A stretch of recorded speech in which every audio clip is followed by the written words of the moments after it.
अस्सलाम वालेकुम dear student. उम्मीद है आप अच्छे होंगे। कैमरा फिक्स्ड हो गया है।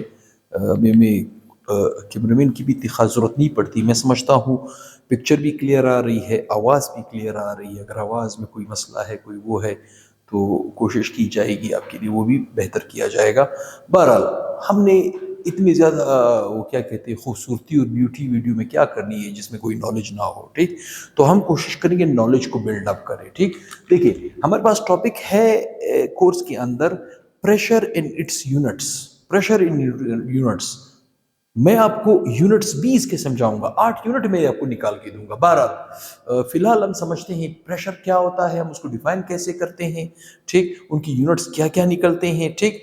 और हम प्रेशर को, एटमॉस्फेरिक प्रेशर को मेजर किस ऑपरेटर्स के थ्रू करते हैं, उस ऑपरेटर्स को भी मैं थोड़ा सा आपको समझा के दूंगा, ठीक। सबसे पहली बात देखिए, जब हमारे सामने ये बात होती है, अक्सर फिजिक्स वगैरह में आप इस चीज को मेजर करते हो कि प्रेशर, लफ्ज क्या है प्रेशर।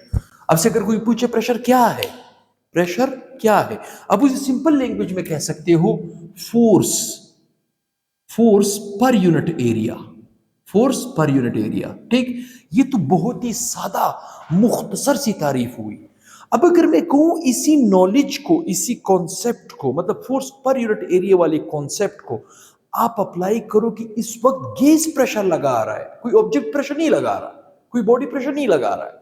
कौन लगा रहा है?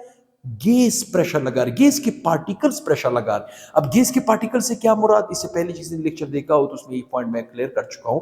पार्टिकल का मतलब है वो एटम हो सकता है या मॉलिक्यूल से, मतलब गैस का एटम हो या मॉलिक्यूल हो, जब वो प्रेशर लगाता है तो उसे हम कैसे डिफाइन करते हैं। तो अच्छे अंदाज में हम उसे आसानी से डिफाइन कर सकते हैं। हम कह सकते हैं दी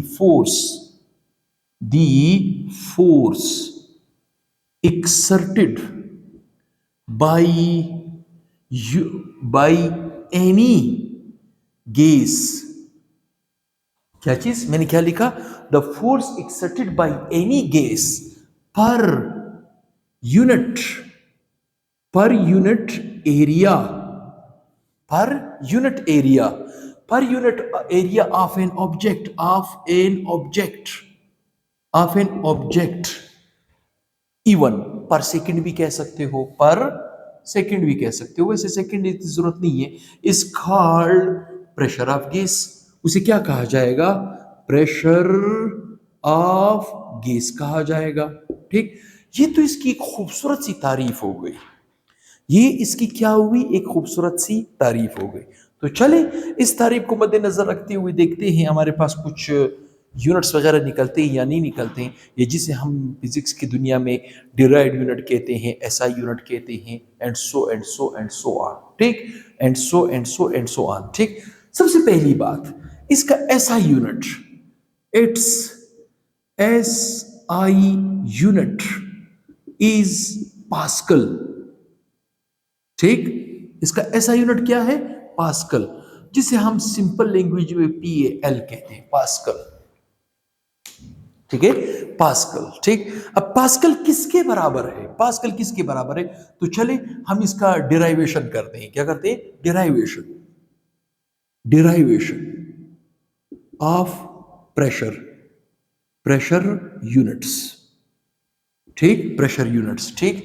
इसका ऐसा यूनिट तो हुआ पास्कल, पास्कल, सॉरी एल नहीं आता, एस आता है इसमें, ठीक है, पास्कल।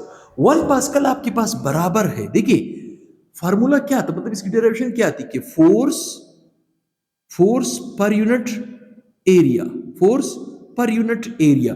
ये आप सबको मालूम होगा, ये आप सब बखूबी जानते हो कि फोर्स को हम न्यूटन से डिस्कस करते हैं, डिवाइडेड बाय, मतलब फोर्स को हम किस, फोर्स ऐसा यूनिट क्या है? न्यूटन, ठीक। और एरिया के लिए ऐसा यूनिट है मीटर स्क्वायर। क्या चीज? Metre square, metre square. तो शॉर्टकट में इसको यूं कह सकता हूं, N/m²। क्या कह सकता हूं? N/m², Newton per metre square. अब आपको अच्छी तरह पता है कि फोर्स का यूनिट है न्यूटन। न्यूटन किसके बराबर है? MA के। किसके बराबर है? MA के। M का मतलब क्या है? M का मतलब क्या है? मास। मास के लिए यूनिट हम क्या इस्तेमाल करते हैं? किलोग्राम। और ए का मतलब एक्सेलरेशन, एक्सेलरेशन के हम क्या इस्तेमाल करते हैं, मीटर पर सेकेंड स्क्वायर। अब अगर मैं इस यूनिट को उठा के इधर रख दूं इस जगह पे, तो मेरे पास एक और यूनिट बनेगा, जैसे हम यहाँ पे कह सकते हैं कि न्यूटन पर मीटर स्क्वायर बराबर है, किसके बराबर है, किलोग्राम मीटर पर second square divided by metre square. अगर मैं इसको और सिंप्लीफाई करूं, इसको थोड़ा सा और सिंप्लीफाई करूं, तो ये मुझे कुछ कुछ इस तरह नजर आएगा, किलोग्राम इंटू एम, ठीक है, पर सेकेंड स्क्वायर डिवाइडेड बाय, ये मीटर स्क्वायर का मतलब क्या है, ये 2 मीटर है भाई, ये 2 मीटर है, 1 मीटर एक को काट देगा, ये मीटर ऊपर आ जाएगा तो क्या हो जाएगा, इसका मतलब इसका यूनिट आपके पास निकलेगा किलोग्राम, ये मीटर जब ऊपर आएगा तो क्या हो जाएगा, पर मीटर पर सेकेंड स्क्वायर, ये यूनिट निकल आएगा। अब गौर से सुने, अब गौर से सुने, हमारे पास प्रेशर की इस वक्त 3 यूनिट जनरेट हो चुके हैं, पहला पास्कल, दूसरा न्यूटन पर मीटर स्क्वायर, तीसरा किलोग्राम पर मीटर पर सेकेंड स्क्वायर, किलोग्राम पर मीटर पर सेकेंड स्क्वायर, ठीक। इसका मतलब है कि मेरे पास यहां पे 3 यूनिट जनरेट हो गए, ठीक। कौन सी 3 यूनिट जनरेट हो गए, पास्कल जो कि बराबर है न्यूटन पर मीटर स्क्वायर के, जो कि बराबर है किलोग्राम पर मीटर पर सेकेंड स्क्वायर के, मतलब 3 यूनिट्स हमारे पास यहां पे निकल चुके हैं, 3 यूनिट हमारे पास यहां पे निकल चुके हैं, ठीक। ये जो पास्कल है ये है एसआई यूनिट, और ये 2 यूनिट है, ये वाला और ये वाला यूनिट, ठीक। ये दोनों कहलाए जाते हैं डिराइव्ड यूनिट। आपको अच्छी तरह मालूम है, फिजिक्स में आपने पढ़ा होगा, डिराइव्ड यूनिट का मतलब है अखज किया हुआ यूनिट, और अखज हम किस चीज से करते हैं, उसके फार्मूले से निकालते हैं, उसके फार्मूले से निकालते हैं। दोबारा समझाता हूं, किसी ने ये पॉइंट ना समझा हो। पास्कल किसके बराबर है, force per unit area. Force के लिए हम यूनिट क्या इस्तेमाल करते हैं, न्यूटन। एरिया के लिए हम क्या इस्तेमाल करते हैं, मीटर स्क्वायर। इसका मतलब है उसको शॉर्टकट लिख सकते हैं एन बटा एम स्क्वायर, ठीक। अब ये एन न्यूटन कहां से आया, फोर्स हमें मालूम है, फोर्स किसके बराबर है, न्यूटन। न्यूटन किसके बराबर है, एम ए। किसी ने न्यूटन का सेकंड लॉ पढ़ा हो, एम ए, ठीक। एम का मतलब क्या है, किलोग्राम, ए का मतलब क्या है, metre per second square.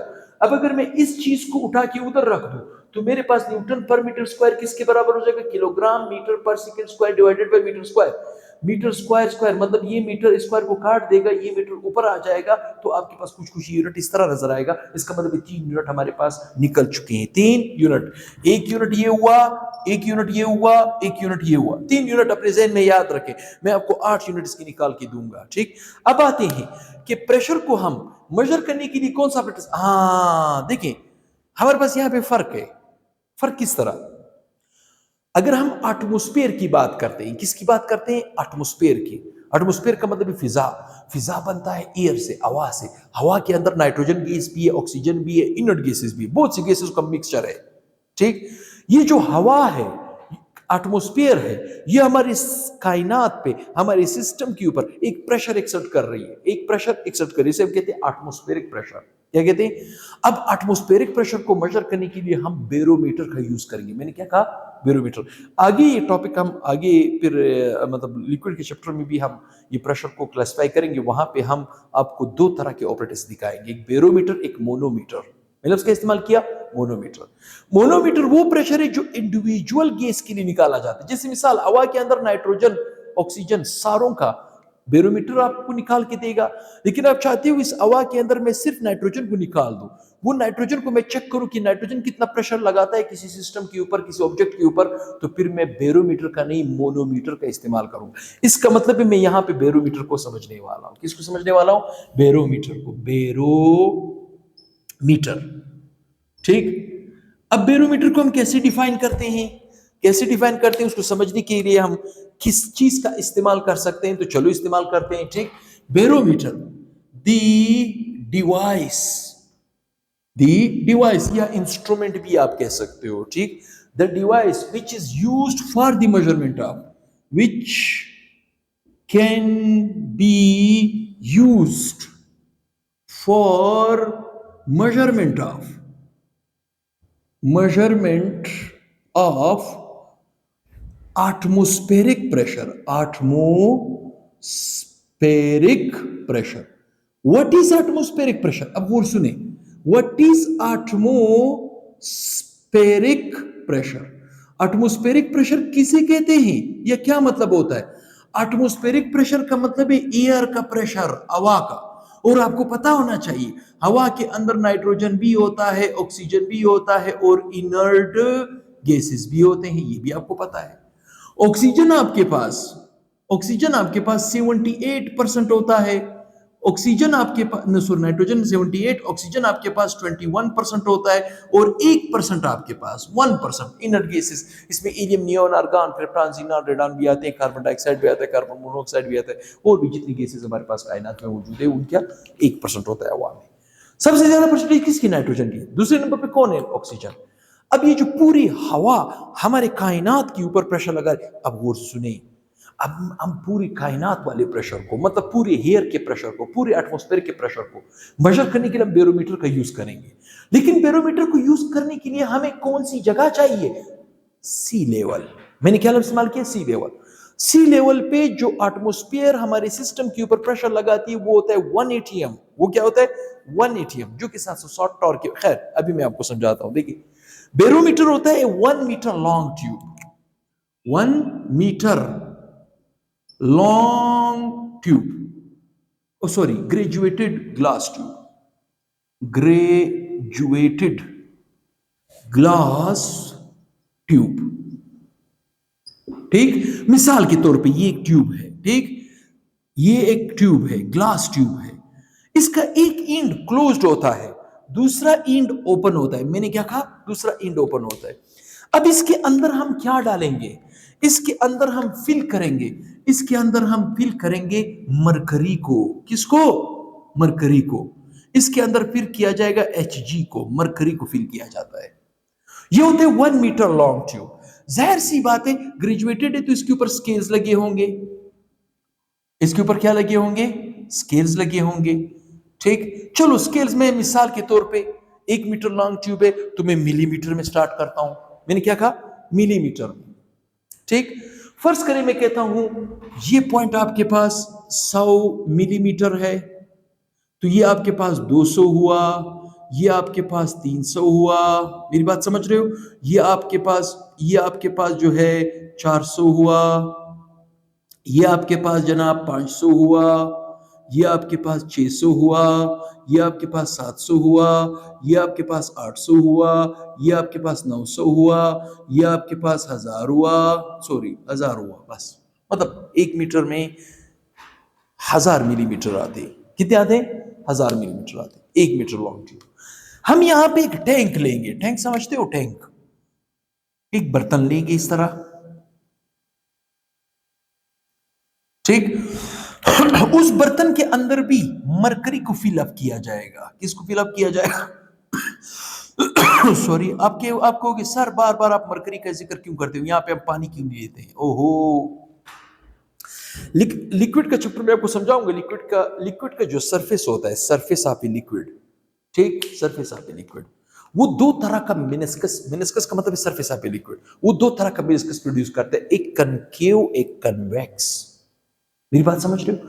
Concave meniscus water produce करता है, कन्वेक्स मिनिस्कस मरकरी प्रोड्यूस करता है। मतलब ऐसा लिक्विड जिसके अंदर एडेसिव और कोहेसिव फोर्सेस, कौन सी? कोहेसिव फोर्सेस वो होती है जो मॉलिक्यूल के बीच हो। एडेसिव फोर्सेस होती है मॉलिक्यूल और वॉल ऑफ कंटेनर के बीच हो। अगर वॉल ऑफ कंटेनर के बीच फोर्सेस स्ट्रांग थी और एडेसिव फोर्सेस स्ट्रांग थी, कोहेसिव वीक थी, तो वो कनकेव मेनिस्कस देगा। Water is a one of the best example. मैं वहां पे आपको डिटेल समझाऊंगा, फिलहाल यहां पे जाने की जरूरत नहीं है। इसका मतलब ये, यहां पे देखिए, फर्ज करें मैं आपको कहता हूं एक जग है, उसके अंदर पानी पड़ा हुआ है। पानी को आप किसी दूसरे बर्तन में डालते हो, जो जग जिससे आप पानी निकाल रहे हो, उस जग की लिनिंग गीली हो जाती नहीं हो जाती? गीली हो जाती है। गुड। गीली क्यों होती? क्योंकि पार्टिकल मतलब पीछे अपना पार्टिकल छोड़ रही है। कौन छोड़ रही है? वाटर, क्योंकि वाटर वहां पे स्ट्रॉन्ग हाइड्रोजन बॉडी बना देती है। किसके साथ? वॉल ऑफ कंटेनर के साथ, ठीक, जिसे हम कहते हैं एडेसिव फोर्सेस। जबकि मरकरी थर्मामीटर में भी यूज की जाती है टेम्परेचर को मेजर करने के लिए। ठीक, थर्मामीटर में जो कैपिलरी ट्यूब है उसके अंदर मरकरी मूव कर जाती है, ऊपर चली जाती है, वापस नीचे आ सकती है, लेकिन पीछे अपना स्केच नहीं छोड़ती। अगर मरकरी मेरे पास किसी ग्लास में मौजूद है, मैं उसे दूसरे ग्लास में डालूंगा तो पीछे वाली ग्लास पूरी खाली करूंगा तो उस ग्लास में कोई गीलापन नहीं रहेगा। मरकरी का ये प्लस पॉइंट है, तो यहाँ पे हम मरकरी यूज करेंगे क्योंकि मरकरी हमें कन्वेक्स मिनस्कस देता है। क्या चीज? कन्वेक्स। अब हम क्या करेंगे, इस ट्यूब को यू स्लाइड लगा के, जैसे फर्ज करें ये ट्यूब है, ये एंड इसका बंद है, ये ओपन है, इसके अंदर मैंने मरकरी फिल की है, यहां पे मैं स्लाइड लगाऊंगा, स्लाइड को लगाने के बाद इसको यू इन्वर्ट कर दूंगा, इन्वर्ट करके इसके अंदर डिप करूंगा, इस मरकरी के अंदर। ठीक, मरकरी के अंदर जब डिप करूंगा तो उस स्लाइड को वापस से खींच लूंगा। चलो मैं इसको थोड़ा सा बड़ा कर देता हूं, यू थोड़ा सा बड़ा कर देता हूं। ये 1 मीटर लॉन्ग ट्यूब, ये इसका वो एंड था जो ओपन था। जैसे आप इस प्रैक्टिकल को घर में भी कर सकते हो, पानी का एक टैंक ले आओ, एक शीशे वाली ग्लास उसको पानी से भरो और एक स्लाइड रखो, मतलब उसका ढकना रखो, ढकना रखने के बाद उस ग्लास को उल्टा करो, पानी के अंदर डिप करो और स्लाइड को खींचो, तो वो पानी नीचे गिरने की कोशिश करेगी, जगह पे आके रुक जाएगा। सेम केस इज हियर, ठीक, सेम केस इज हियर। कैसे? देखिए, मरकरी जैसे ही आप यहां से स्लाइड को खींचोगे, मरकरी गिरेगा, सपोज वो यहां पे आके रुका, मरकरी, मेरी बात समझ रहे हो, मरकरी यहां पे आके रुका। ठीक, और अगर ये प्रैक्टिकल आप कर रहे हो एट ए सी लेवल, ठीक, तो ये एग्जैक्टली आपको कहां पे आके रुकेगा। देखिए, मैंने कहा ये जितनी भी ये जो ग्रेजुएटेड सिलेंडर था, इसकी जो स्केल थे, ये किस चीज में थे? मिलीमीटर में थे, क्योंकि हमने 1 मीटर लॉन्ग ट्यूब लिया था, मिलीमीटर में थे। मैंने क्या इस्तेमाल किया? मिलीमीटर में। तो ये यहां पे 760 मिलीमीटर पे रुकेगा। चूंकि इसके अंदर मरकरी है तो हम कह सकते हैं 760 मिलीमीटर ऑफ मरकरी पे रुकेगा। ठीक, जैसे ही रुकेगा, इसका मतलब क्या है? इसका मतलब ये जो मरकरी थी नीचे, ये गिर रही थी किस वजह से? ग्रेविटेशनल फोर्स की वजह से,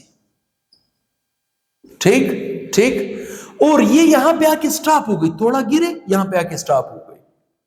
स्टॉप क्यों हुई? क्योंकि यहां पे एक और प्रेशर लग रहा है, इस मरकरी के सरफेस पे, और वो प्रेशर है एटमॉस्फेरिक प्रेशर। कौन सा प्रेशर है? एटमॉस्फेरिक प्रेशर लग रहा है इस जार के अंदर, जो मरकरी मौजूद है, उस मरकरी को ऊपर करने की कोशिश कर रहा है, और ये मरकरी नीचे गिर रही है ग्रेविटेशनल फोर्स की वजह से। तो जब ये दोनों फोर्सेस बराबर हो जाएंगे, मरकरी वहां पे स्टॉप हो जाएगी। कितने पे स्टॉप हो जाएगी? अगर ये सी लेवल पे तो कितने पे स्टॉप होगी? 760 पे। क्वेटा की बात मैं नहीं कर रहा हूं, क्वेटा सतह समंदर से 10,000 बुलंदी पे है। तो जितना आप सतह समंदर से ऊपर जाओगे, कायनात में, हवा में गैसेस कम होती जाएंगे। जब गैसेस कम होते जाएंगे तो प्रेशर कम लगेगा। ठीक, आप ये एक्सपेक्ट करोगे कि इस टेस्ट को मैं यहां पे क्वेटा में करूंगा, जब क्वेटा में करोगे 760 पे नहीं रुकेगा, 740 पे, 745 पे रुकेगा, क्योंकि यहाँ पे एटमॉस्फेरिक प्रेशर कम है। सी लेवल पे कराची, जिवनी और माड़ा वगैरह पे करोगे तो वहां पे प्रेशर इसका ज्यादा है। मेरी बात याद तक आपको समझ आ रही है? ठीक, तो इसका मतलब ये है, ये जो एटमॉस्फेयर प्रेशर लगा रहा है, क्या मैं कह सकता हूं 1 atmospheric pressure is equal to 760 millimetre of mercury. ठीक, चूंकि इस एक्सपेरिमेंट को सबसे पहले एक साइंटिस्ट ने किया था, एवर्जिन टोरिसेली एक साइंटिस्ट था, टोरिसेली एक साइंटिस्ट था। ठीक, उसने इस एक्सपेरिमेंट को सबसे पहले सी लेवल के पास किया था, तो उसने एक और यूनिट भी दिया अपने नाम को मशहूर करने के लिए। साइंटिस्ट एक यूनिट देते हैं, टॉर। मैंने क्या कहा? टॉर।